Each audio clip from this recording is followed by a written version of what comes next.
The email arrived at 11:37 on a Tuesday morning, right in the middle of a call I'd been dreading for weeks. I almost didn't see it. My screen was full of slides, my coffee had gone cold, and my co-founder Lena was talking through Q3 projections with the kind of controlled calm that meant she was actually nervous. I glanced down at my phone out of habit. One new message. The preview showed 3 words before my screen locked again. "We need to talk." It was from my uncle. I set the phone face down and kept going. The call finished.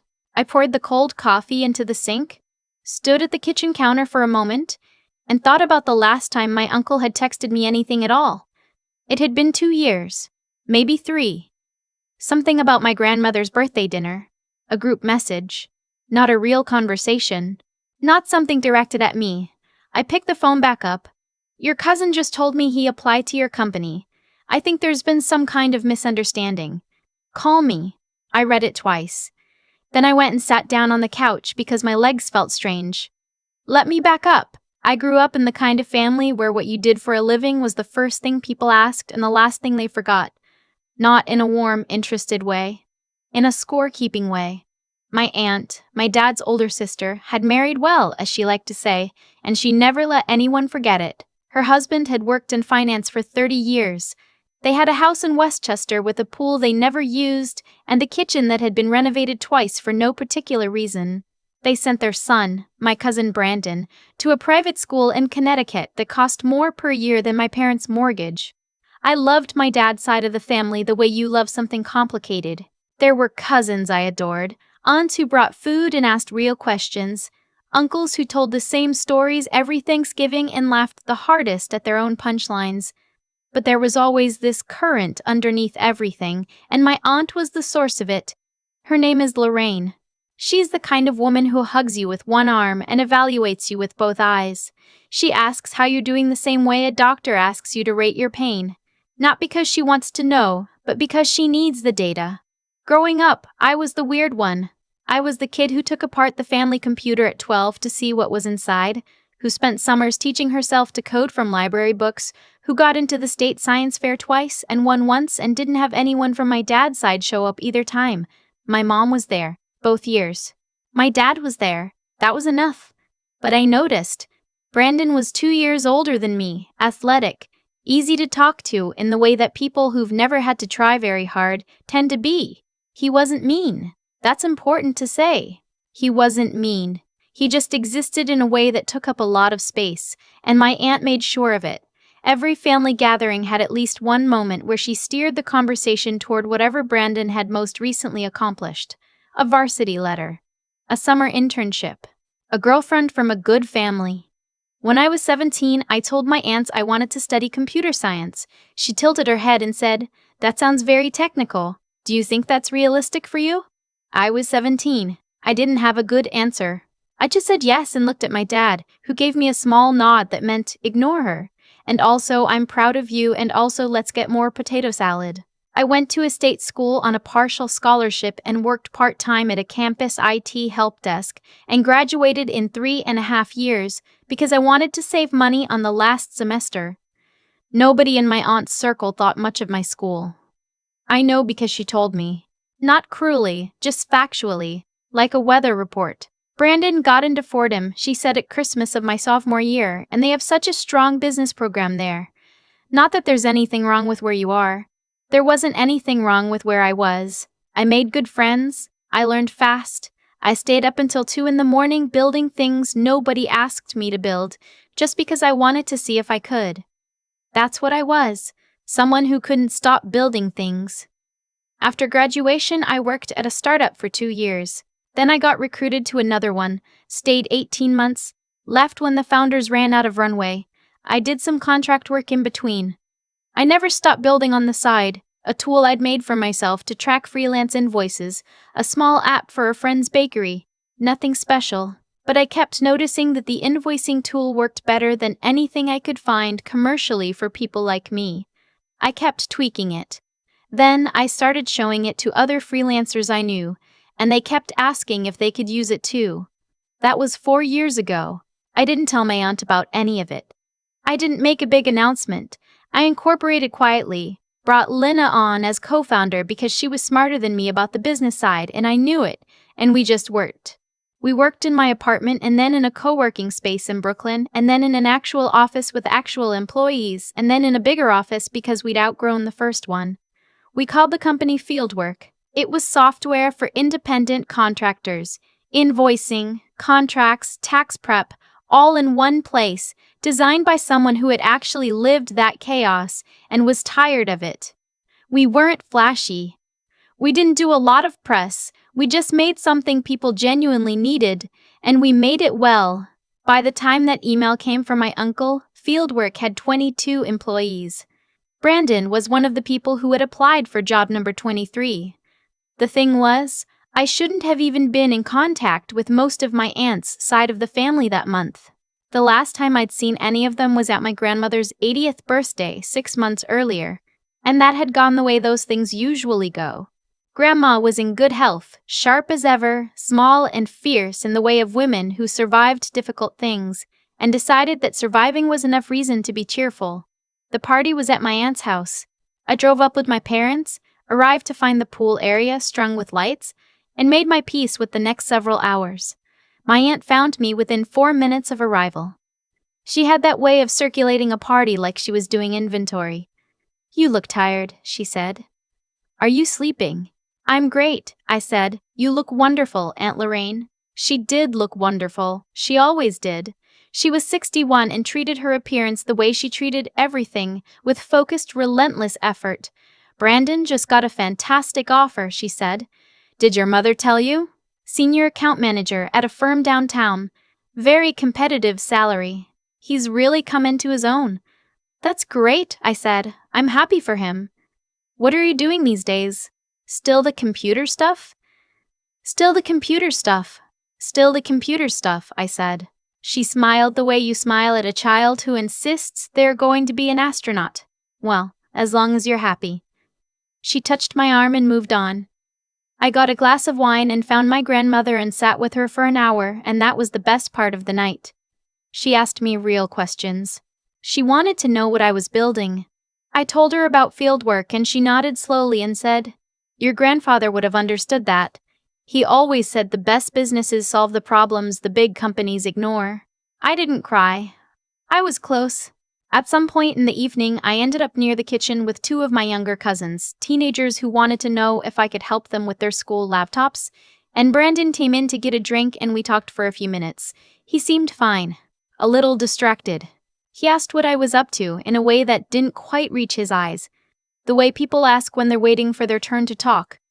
I told him I'd started a company. He said, "Nice," and asked about the Mets.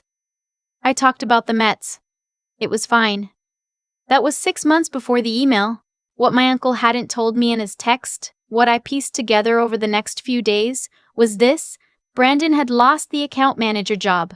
I didn't know the details and I didn't ask. What I knew was that he'd been out of work for 2 months, had been quietly sending out applications, and had apparently applied to Fieldwork through our regular hiring portal without mentioning to us, or apparently to my uncle, that he had any connection to me. Our head of operations, a woman named Claire who had worked with me since the 2nd year, had flagged his résumé, not because of the name, it's a common enough last name, but because of a discrepancy. He listed a position at his previous company that our background check couldn't verify. Not a small discrepancy. The kind where the title and the responsibilities described didn't match what his former employer had on record. Claire brought it to me on a Thursday afternoon and slid the folder across my desk and said, "I think you should look at this one yourself." I looked at it. I sat with it for a moment. "Have we made any contact with him?" I asked. "Just the automated confirmation email," she said. "We haven't moved him forward." "Okay," I said. "Give me until end of day." After she left, I sat there for a long time. The name at the top of the résumé was Brandon's. The address was in New Jersey, same town my aunt had lived in for 20 years. The photo in his LinkedIn, which he hadn't linked in the application, but which I found in about 30 seconds, was definitely my cousin. I thought about what it meant that he hadn't mentioned knowing me. Maybe he was embarrassed to ask for help. Maybe he was worried I'd say no. Maybe he genuinely hadn't made the connection that my company was the one he was applying to. Though fieldwork wasn't exactly a secret if you knew my last name and spent 30 seconds on LinkedIn. Or maybe he figured the application would get filtered through several people before it reached anyone who knew his family, and by that point he'd already be through the door. I didn't know which it was. I still don't. What I did know was that the résumé had a problem that had nothing to do with me or our history. And I wasn't going to overlook it because he was family any more than I would flag it because he was family. I was going to handle it the same way I'd handle anyone else. I called Claire back in and told her to send the standard decline. Discrepancy in work history, position closed, we'd keep his information on file. Professional and clean. Then I texted my uncle back. No misunderstanding, his application came through the regular process. I wasn't involved in reviewing it. He's welcome to reapply in the future. My uncle called me 12 minutes later. I want to be honest about that call because it would be easy to frame it as my moment of triumph, my chance to finally say all the things I'd never said at all. Those family dinners and birthday parties? It wasn't that. My uncle wasn't a bad person. He was a man in his 60s who was worried about his son and had reached out the only way he knew how. I just think, he said carefully, that if Lorraine had known about your company earlier, things might have been different. We didn't realize you were doing so well. There it was. That's okay, I said. I wasn't hiding it. Brandon could be a real asset to you. He's good with clients. He's Uncle Richard, I said. I'm not declining him because he's my cousin. The application had a problem with the work history. That's a separate issue. Silence. What kind of problem? That's between him and HR, I said. I wasn't part of the review. But I'd encourage him to address it before he applies anywhere else. Another silence. Longer this time. Your aunt, he started, is going to be upset, I said. I know. I'm sorry that this is uncomfortable. But I can't run my company differently because someone is related to me. I heard him exhale slowly, not angry. Something closer to resigned. She always said you were too stubborn, he said. And I couldn't tell if he meant it as a criticism or not. Probably, I said. Tell Grandma I said hi. I hung up and sat there for a minute. Then I made myself finish the rest of my afternoon. The call from my aunt came 3 days later. I'd been expecting it. I answered on the second ring because avoiding it wasn't going to make it better. I just want to understand, she said, and her voice had that particular quality. Controlled, slightly wounded, like she was the reasonable one in a conversation that was being unreasonable at her. What exactly happened? I told her the same thing I'd told my uncle. Professional process, discrepancy, standard decline, nothing personal. He's family, she said. I know. You would do that to family. Aunt Lorraine, I said, the decision wasn't mine. It went through our hiring team the same as every other application. I found out after the fact. But you approved it. I didn't override it, I said. That's different. She was quiet. When she spoke again, her voice had shifted into something colder. You always thought you were better than everyone. Even when you were young, I could see it. I'd had 20-some years to get used to this, and I still felt it land somewhere in my chest. Not devastating, just true, the way old feelings are. Like pressing a bruise that's mostly healed. I don't think I'm better than anyone, I said. I built something I'm proud of, and I run it with integrity. That's all. How wonderful for you. I hope Brandon finds something that's a good fit for him, I said. I genuinely mean that. I'm sure you do. And she hung up. I called my mom that night. She picked up on the first ring, which meant my dad had already talked to her, which meant the family network had been running at full capacity all week. How are you doing? She asked. Fine, I said. Tired. Lorraine called me, I know. She said you humiliated Brandon. I looked at the ceiling. I didn't interview him. I didn't decline him. I didn't interact with him at all. Claire handled it the same way she handles everyone. I know that, my mom said. I know, honey, I told her that. A pause. She also said, and I want to tell you this because I think you should hear it. She said that if you turned out differently, if you'd been more of a team player, you could have been a real success. I laughed. It surprised me. A real, genuine laugh. Mom, I said. I know, she said, and I could hear her smiling. I know. We have 22 employees, I said. I know you do. Your father and I are so proud of you. We don't know what to do with ourselves. Her voice wobbled slightly. She covered it fast. Now stop letting that woman take up space in your head and go eat something. Do you have food in your apartment? I have food in my apartment. Actual food? Not just coffee and whatever Lena brings? Mom, go eat. The family reunion happened every 2 years, and this was a reunion year. It was held at a state park, upstate, pavilion rented, potluck assigned, folding tables, and the same playlist someone's dad had been curating since 2004. I'd been going my whole life. I almost didn't go this time. Lena, who had met exactly one member of my family at our company's holiday party and had formed very strong opinions, told me I should go. You don't want to give them the satisfaction of staying home, she said. Go. Be gracious. Let them be uncomfortable. My dad said the same thing in different words. You have nothing to hide. Don't act like you do. So I went. I got there early enough to help set up, which meant I was already busy and purposeful when people started arriving, which is always the better position. My grandmother found me within minutes and held my face in her hands, and said I looked healthy, and I said she looked incredible, and both of those things were true. My aunt arrived 45 minutes later. She didn't come find me. I was aware of her the way you're aware of weather, not looking directly at it, but knowing where it is. Brandon was with them. He looked thinner. He didn't come over to where I was standing. I nodded when we made eye contact, and he nodded back, and we left it there. And I thought, okay, that's fine. I can live with that. The afternoon moved the way those things do. Food, old arguments about sports, children running in packs across the grass, somebody's dog getting into the potato salad. I relaxed in the way you relax when you remember that most of your family is actually fine, and the difficult part is a small percentage of the whole. And then I heard my name. My aunt was talking to a cluster of relatives near the drinks table, cousins my age, a couple of older aunts, and I heard her say my name in that particular tone she has, the one that's almost warm but has something hidden inside it. I walked closer, not dramatically, just drifting, the way you do. She's always been so independent, she was saying, which in her vocabulary meant difficult, unwilling to ask for help, probably lonely. I know her language. I've been studying it for 30 years. I worry about her. You work so hard, and for what? At the end of the day? There's more to life. One of my cousins, a good one, older, who I've always liked, caught my eye as I approached and gave me a look that said, I see what's happening and I'm sorry. For what, my aunt was saying, is the question. A company is wonderful, but it's not everything. 22 people, I said pleasantly. Arriving at the edge of the group, my aunt looked up. Her expression arranged itself quickly. What?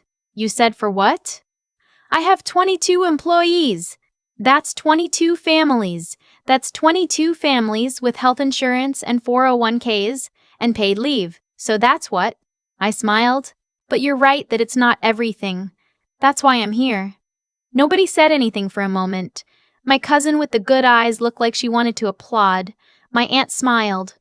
The controlled, careful smile. Of course. That's wonderful. Thanks, I said, and I went and got myself some lemonade. The drive home was 2 hours. I put on a podcast I'd been meaning to listen to for months and drove with the windows down through the last of a long summer evening. And somewhere on the Taconic, I thought about my grandfather, who I never met, who my grandmother said always believed the best businesses solved the problems the big companies ignored. I thought about the invoicing tool I'd built in my apartment because I was tired of managing my own freelance chaos in 3 different spreadsheets. I thought about Claire, who had driven 3 hours to interview with us when we were still working out of a co-working space and had said, I looked you up and I like what you're building and I want to be part of it. I thought about Lena walking into my kitchen that first morning with coffee and her laptop and sitting down and saying, okay, tell me everything. I thought about my aunt saying for what. I didn't feel angry. I used to. For a long time I carried this heat around with me at family gatherings, this tight, exhausting vigilance, always ready for the next comparison, the next small diminishment. But it had been slowly, quietly leaving me for years, and I think it left the last of the way somewhere on that drive home. You can't make someone see you if they've already decided what you are. You just have to keep going and let the work speak and trust that it will. Eventually, speak loud enough. My phone buzzed on the passenger seat. I waited until I got to the rest stop and parked to look at it. It was from my grandmother. She never really gotten the hang of texting. Her messages were always a little formal, like she was dictating a letter. I told Lorraine today that she should be ashamed of herself. I thought you should know. Drive safe. Love, Grandma. I sat in that rest stop parking lot for a minute with the windows down and the late evening light going orange and gold, and I did not cry. But it was a close thing. Then I sent back a string of heart emojis which you probably wouldn't know how to interpret, and I got back on the road. I had a 9 a.m. call in the morning. 22 people were counting on me to be sharp for it. That was enough. That was more than enough. I've thought a lot about what my grandmother texted me that night. Not because it was dramatic. It was 11 words on a phone screen from a woman who still types with 2 fingers. But because of what it meant that she said it at all. She's 80 years old. She has seen enough of life to know which battles are worth choosing, and she chose that one. That's the thing about integrity that nobody tells you when you're young. It's slow. It doesn't announce itself. It doesn't send you a notification when it's working. You just keep making the same small choices, day after day. To be honest in your hiring process, to not call in a favor you didn't earn, to not let family pressure you into doing something that would compromise the thing you've spent years building, and eventually, those choices become a structure, something solid enough to stand on. Lorraine spent 30 years building something too, but what she built was a story. A careful, curated story about her family and where it stood relative to everyone else's. And the problem with building your life around a story is that stories can be rewritten. Facts can't. The fact was that Brandon's résumé had a problem. The fact was that Claire caught it, handled it professionally, and brought it to me the way she brings me everything, straight and clean, no drama. The fact was that I didn't intervene, not to help him and not to hurt him. I just let the process work. That's all integrity ever really is. Letting the process work even when it's uncomfortable. Even when it's personal. I think about what it cost me to be the quiet one for so many years. All those family dinners where I said fine instead of actually. I built something this year. All those Christmases where I nodded along while Brandon's latest achievement got announced like a weather event. I used to think I was being humble. Now I think I was protecting myself from having to care whether they believed in me or not. Because I couldn't control what they believed. I could only control what I built. And I built something real. 22 people. Health insurance. 401ks. Paid leave. Lena driving 3 hours for an interview because she looked us up and liked what she saw. Claire sliding a folder across my desk with that particular look that means this one needs your eyes on it. Those are real things. They exist whether Lorraine acknowledges them or not. The hardest part of this whole story isn't the phone call with my uncle or the conversation with my aunt at the reunion. The hardest part was the years in between. The years of building quietly while people I loved looked at me like I was one bad month away from coming home and admitting they were right. That kind of sustained disbelief is heavy. You don't realize how heavy until you're not carrying it anymore. What I know now is that the work was always the answer. Not the confrontation, not the moment at the drinks table, not my grandmother's 11 words. Though, I'll be honest, those 11 words are going to stay with me for a long time. The work was the answer. It was the answer when I was in my apartment at 2 in the morning debugging code that nobody had asked me to write. It was the answer when I incorporated quietly and didn't tell anyone. It was the answer every single day that I showed up and did the thing as well as I possibly could. You can't build a life on proving people wrong. That's not enough to sustain you. But you can build a life on doing something you believe in, and if the doing happens to make certain things self-evident, well, that's not revenge. That's just time.